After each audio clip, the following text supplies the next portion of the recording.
Assalamualaikum warahmatullahi wabarakatuh. Alhamdulillah, di semester ini kita berjumpa di mata kuliah Psikologi Perkembangan bersama saya, Dr. Jasmini SAG MSI, yang akan mengantarkan mata kuliah Psikologi Perkembangan dalam satu semester selama 14 kali pertemuan. Di awal pertemuan ini, mari kita simak bersama dengan mengenal perkuliahan psikologi perkembangan. Deskripsi mata kuliah psikologi perkembangan.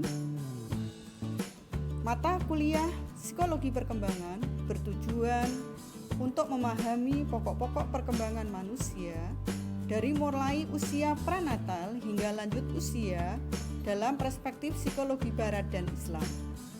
Pengetahuan ini memberikan muatan dasar yang berkaitan dengan penentuan metode konseling yang tepat berdasarkan fase perkembangan manusia. Perkuliahan ini diperuntukkan bagi mahasiswa program studi bimbingan dan konseling Islam yang menghantarkan kepada mata kuliah konseling. Topik-topik yang akan didiskusikan antara lain berkenaan dengan dasar-dasar perkembangan, teori perkembangan, hukum perkembangan, dan metode psikologi perkembangan, serta pokok-pokok perkembangan manusia dari masa pranatal, perinatal, sampai lanjut usia dalam kajian psikologi barat dan Islam. Pelaksanaan pembelajaran atau perkuliahan dirancang dengan strategi yang bervariasi, lebih mengedepankan active learning secara daring dengan memanfaatkan beberapa fasilitas yaitu e-learning, WhatsApp group, YouTube untuk asinkronus dan menggunakan Zoom meeting untuk sinkronus. Kuliah daring dilaksanakan dengan mengkolaborasikan dari model asinkronus dan sinkronus dengan mempertimbangkan capaian pembelajaran dari setiap materi perkuliahan yang akan dicapai.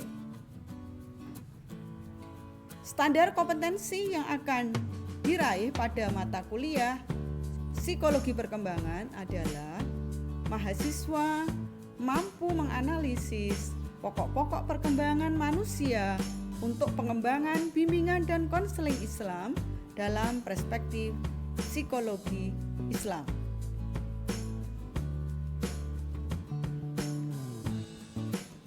Topik-topik perkuliahan selama satu semester ini akan berbicara 1. Tentang outline aturan perkuliahan. Yang kedua, konsep dasar psikologi perkembangan. Yang ketiga, teori psikologi perkembangan. Keempat, metode psikologi perkembangan. Kelima, pokok-pokok perkembangan manusia. 6, hukum psikologi perkembangan. Dan ketujuh, pokok-pokok perkembangan manusia dari masa pranatal hingga lanjut usia. Dalam pokok yang ketujuh ada beberapa poin yang menjadi jabarannya. 7.1 adalah perkembangan manusia dalam kandungan. 7.2 perkembangan anak balita. 7.4 perkembangan usia sekolah dasar. 7.5 perkembangan remaja awal. 7.6 perkembangan remaja tengah dan akhir. 7.7 perkembangan usia dewasa. Dan 7.8 perkembangan usia lanjut.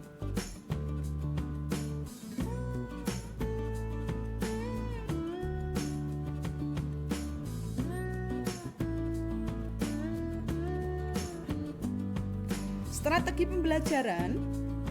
Model perkuliahan dilakukan dengan presentasi dari kelompok kelas. Kelas dibagi dalam 12 kelompok yang akan mempresentasikan dimulai pada pertemuan kedua. Pembagian kelompok oleh ketua kelas materi presentasi dalam bentuk video YouTube, dimohonkan sebelum materi dibuat video untuk dikonsultasikan ke dosen selambat-lambatnya 3 hari sebelum jam perkuliahan. Video yang akan di-YouTube-kan diserahkan kepada dosen 1 hari sebelum jadwal presentasi. Bagi kelompok yang tidak presentasi, diwajibkan untuk membuat 1 pertanyaan dan saat presentasi kelompok presenter tinggal mempresentasikan hasil jawaban dari pertanyaan kelompok lain. Yang 3, hasil jawaban dibuat dalam slide dan dipresentasikan pada jam perkuliahan. Presentasi jawaban dilakukan dengan kesepakatan dari kelompok yang presentasi dalam penggunaan medianya, yaitu memanfaatkan via YouTube dan WAG atau via Zoom Meeting dan WAG. Penugasan pada mata kuliah Psikologi Perkembangan ada 2. Yang pertama, membuat materi presentasi dan jawabannya sesuai dengan tema kuliah dalam bentuk video dari hasil resum artikel jurnal terkait tema dan minimal sumber artikel 5 artikel dari jurnal yang publish dan dituliskan pada slide saat presentasi. Tema materi sesuai pembagian yang dikoordinir oleh ketua kelas. Tema ada pada di slide nomor 8 dan 9.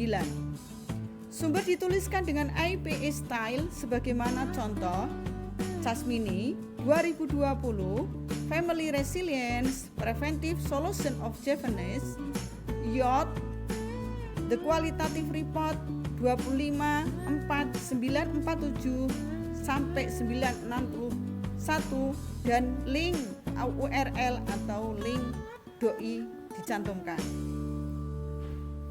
Tugas kedua yaitu menyusun 1 artikel sebagai tugas akhir dari mata kuliah, tema sesuai dengan minat masing-masing dan sangat disarankan untuk studi lapangan, mengkaitkan perkembangan dengan Islam dan kondisi COVID-19. Format artikel sesuai dengan format jurnal yang terdiri dari judul, nama penulis, afiliasi, email, abstrak, pendahuluan, kajian pustaka, metode penelitian, pembahasan, kesimpulan, dan referensi. Pengumpulan tugas video YouTube dikumpulkan pada 1 hari sebelum presentasi dan artikel pada saat hari ujian akhir semester. Demikian teman-teman semuanya yang bisa saya sampaikan. Mudah-mudahan membantu memahami perjalanan proses perkuliahan selama 1 semester di mata kuliah Psikologi Perkembangan. Sekali lagi terima kasih kepada semuanya. Semoga kita tetap sehat, semangat meski dalam kondisi pandemi COVID-19. Assalamualaikum warahmatullahi wabarakatuh.